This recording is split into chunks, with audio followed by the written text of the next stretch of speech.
Not long after posting my Black Brawlhalla video, they decided to drop a 7th one just to taunt me. And after I said, oh, I'm gonna draw her eventually for like 6 months, they dropped another. Now, I'm gonna get started before this snowballs to an hour-long DHM part 2 because I actually have stuff planned for that one. I'm Black and I'm back, and today we're gonna be drawing the 2 new Black Brawlhalla legends, Vivi and King Zuba. While eliminating the members of the Nemesis Order along the coast of Brazil, Viviana Batista finally met her secret handler, the CEO of Nemesis Order. Severely let down by a twist she'd already seen in movies, Vivi went freelance. But first she scorpion kicked the CEO off of a 1,000-foot waterfall.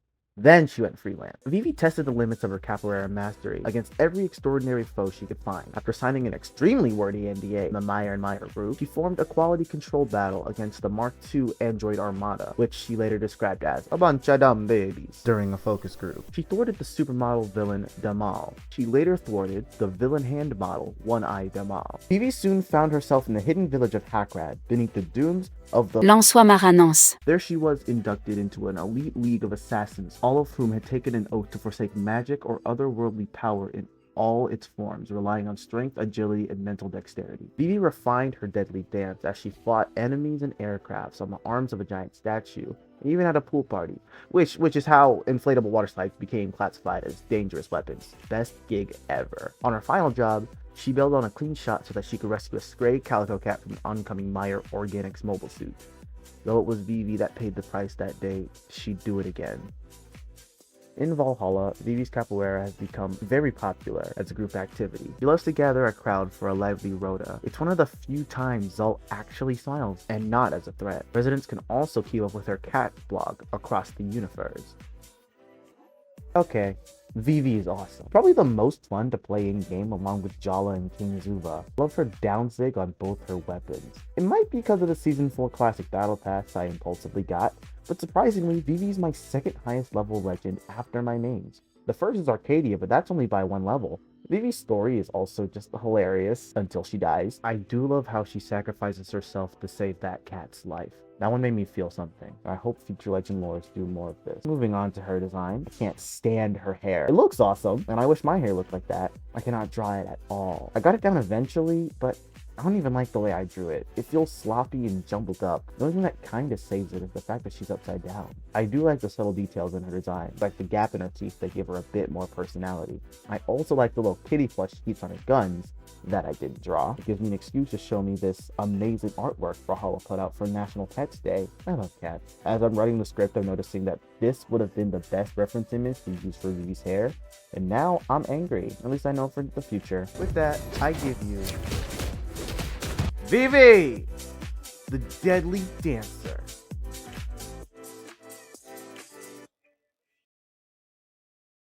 In a time of roiling seas and searing sun, none dared challenge the capricious god. None but Prince Zuba.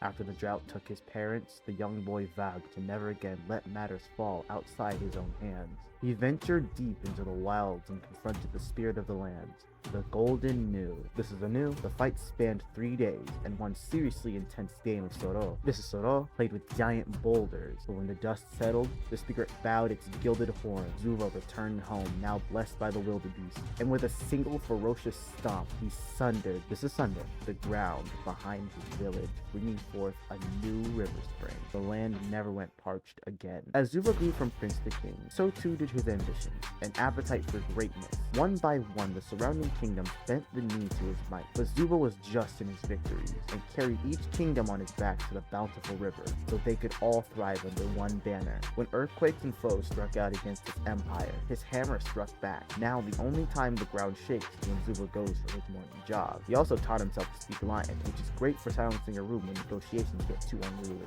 Mighty as he may have been, even the blessed have their limits. When Zuba's reign ended, he stepped from the sunset savannas into the halls of Brawlhalla. He is pleased to see that his warrior's paradise is no shortage of worthy adversaries that can match his full strength. Ulgrim has tried to recruit him as a backup Mbira player for the EFO's next album, but to no avail. Zuba prefers to keep his music to himself, and finds a quiet moment to play whenever he thinks of home. Cup your ears and listen well. Hoofbeats and horns begin to swell. The thunderous sound is nothing to fear, for that is the sign that King Zuva is near. King Zuva is just too majestic for our own good. I barely know what to say about him, that's how perfect he is. After he lost his parents in the drought, he locked the fuck in. You saw what he did. He beat that new. He conquered lands. He taught himself to speak Lion. If I didn't know any better, I'd say he was a Nepumomoto himself. I feel like he'd be great friends with Jala. I will say, this isn't my best drawing. I don't like how the head connects to the body or how the arms look. I'll redraw him in the future. You can find that on my art station. And with that, I give you King Zuva, the Mountain, and the Stampede!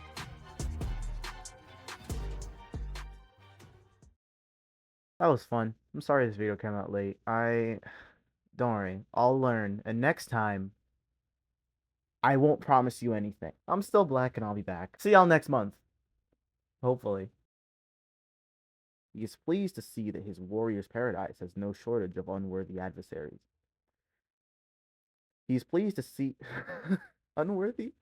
He's pleased to see that his warrior's paradise has no shortage of worthy adversaries. He's pleased to see that his warrior's paradise has no shortage of worthy adversaries. He's pleased to see that his warrior's paradise has no shortage of worthy adversaries that can match up. Ah! He's pleased to see that his warrior's paradise has no shortage of worthy adversaries that can match up.